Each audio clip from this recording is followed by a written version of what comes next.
যদি কোনো কিছু ভুল করতে হয় আমি সবার আগে আছি। যেমন এই যে একটা মেয়োনেজ বানানোর জন্য এখানে পুরো একটা ডিম নষ্ট করে ফেললাম।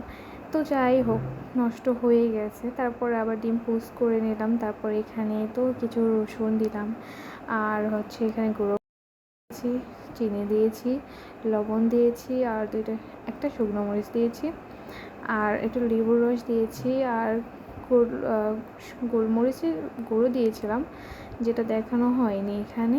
একটু অয়েল দিয়েছি, তারপর এই মেয়োনেজটা বানিয়ে এলাম। কিন্তু অনেক মজা হয়েছে, আপনারা বাসায় ট্রাই করতে পারেন।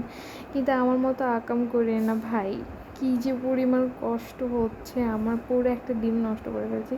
ডিমের জন্য না, আমার বোকামের জন্য। বোকামি আমি সব জায়গায় করি, লাইক মানে কী বলবো, মাথার মধ্যে ঘিলুর আছে না কী আছে কে জানে ভাই। যে যাই হোক, এই তো মেয়োনেজটা বানিয়েছি, এটা খুবই টেস্ট হয়েছিল, আপনার বাসায় ট্রাই করতে পারেন।